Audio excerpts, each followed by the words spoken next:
What do you think of when you hear the word disease?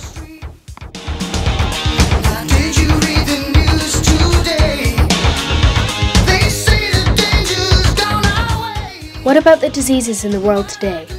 What's the first one to come into your head?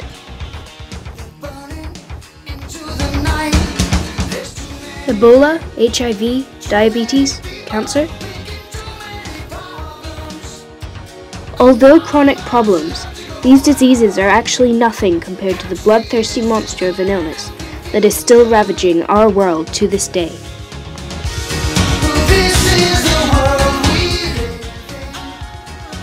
What is this disease, you ask? I've not heard about it in the news. Exactly. No one considers it because nobody knows that it's a problem. This disease is malaria.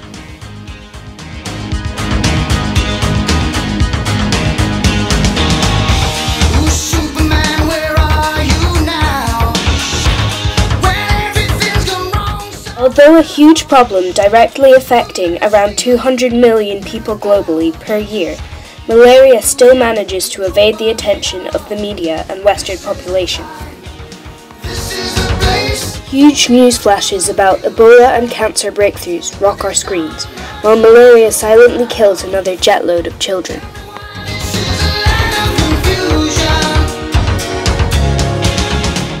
And yet as the TV screens go black, the diseases carry on. Just because it doesn't affect us, we think we have the privilege to ignore it. But not for long. Unless we do something, and do something now, the increase in global temperature means that malaria could be coming to get us. Feeling worried? You should be, because with the way we're ignoring it right now, malaria is going to be up here biting us before we know it.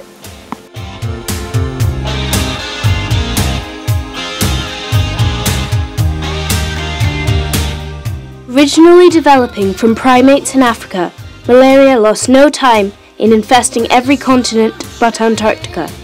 After fighting it fruitlessly for thousands of years, we discovered links to its source and wiped it from the Western world. Though currently letting us off easy, malaria runs rampant in Asia, America, and Africa. And all the time, it's spreading in the best way it can. Mosquitoes.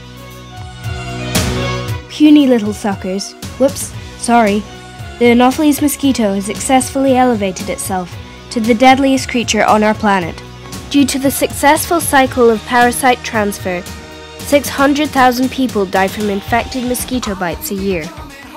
What really happens during the cycle of malaria? A strain of malaria starts off in the forest, where apes and monkeys fall victim to its clutches. A female mosquito snatches a mouthful of infected ape blood and crawls away again, unaware that she now has malaria plasmodium parasites circulating in her system. The parasites infect her many eggs, up to 1,000 in a lifetime, and travel to the mouthparts of the mosquito. This means that not only are the new generations of mosquitoes infected, the next thing the mozzie bites is too.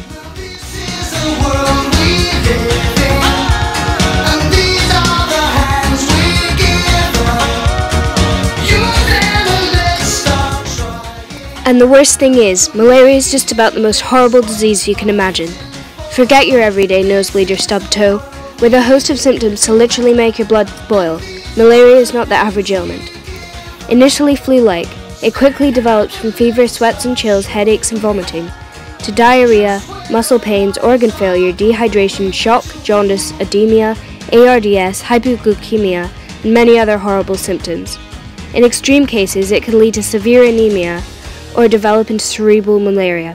This blocks off the blood supply to the brain, inducing comas, fits, brain damage, and death. Not pleasant. And malaria is not exactly a picnic to live with either. As an infected person's condition deteriorates, so does their world around them. The presence of malaria in a community influences their social and economic decisions. It deters investment, tourism, and growth, and hampers life in general. Children can't go to school, adults can't work, and therefore they sink lower and lower into poverty. Malaria and poverty walk along happily hand in hand.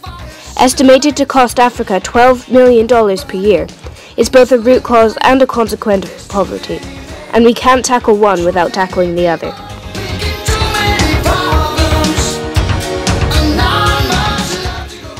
And it's a vicious cycle too. Once you become ill, you can't work, which means you don't have any pay, and can't buy food or medicine. This means you don't recover, and this results in 600,000 deaths per year. Think about the children forced to work to keep up funding to buy medicine. Think about the mothers watching their children die one by one.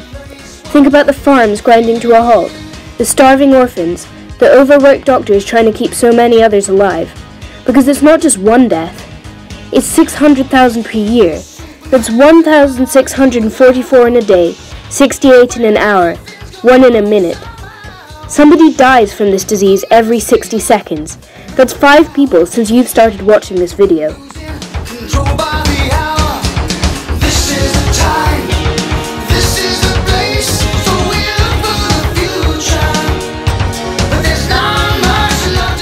And it's not like we never knew about it either. Since its discovery thousands of years ago, we've been trying to win the battle, sadly in vain. In World War I, more US soldiers were killed by malaria than by gunshot itself. In fact, the word malaria itself comes from the Italian translation of bad air. This stems from the scents of swamps and marshes where mosquitoes lived and carried the disease.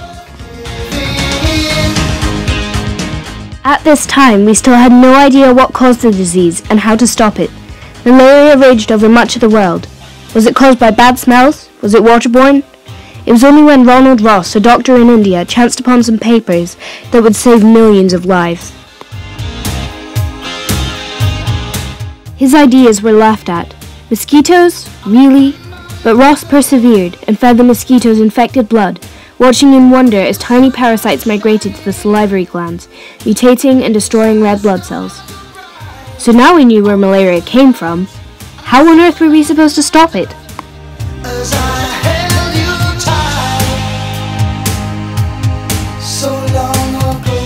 At first, we tried to target the mosquitoes themselves.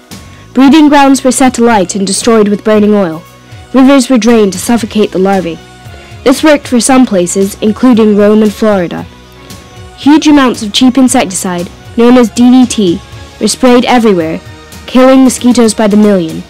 During the reign of DDT, malaria was wiped out in Russia, Europe, and most of the USA. And then DDT began to fail. The malaria parasites had grown resistant to the new breakthrough, meaning the disease soon bounced back in Asia, Africa, and South America. Well, that was a heck of a failure. It was obvious that we would never conquer the hardy mosquito, so why not target the parasites instead? It was our only chance left to make a difference, so we took it. The first anti-malarial drug to be found was quinine. Initially found in the bark of the cinchona tree, quinine killed malaria parasites by the million. It looked like the battle was won. However, the pesky parasites were still one step ahead, mutating to become resistant to the drug. And so the cycle continued. Quinine failed. Chloroquine failed. It looked like we'd never see that light at the end of the malaria tunnel. Mosquito, bloodstream, liver, mosquito. More and more people died until the peak of the 1970s, when China discovered a cure. Iseabail. Officially released in 2007, a cheap once-a-day dosage was enough to make the death rates drop by 42% worldwide. That's huge. Along with political commitment and expansive funding, Iseabail has helped reduce the global incidences of malaria by 29%. Water-soluble and crystalline, it rips apart the parasites, reducing parasites 10,000% more than other drugs in use. Although only administered for 3 days, this could be the breakthrough that we've been waiting for. But prevention is more important than cure. We can't stop the parasite from circling in the mosquito systems, but we can stop it in ours. Stopping malaria all comes down to the simplest of things. If the mosquitoes can't get to us, we can't become infected. If every person in affected country slept underneath an insect-repellent ITN net, malaria would be wiped off the face of this earth faster than you could say protection. And do you know how much one of these nets costs? £3. £3 to protect 2 people for 3 to 4 years, saving their lives. Those 3 coins mean little to us, It'll mean the world to someone living with malaria.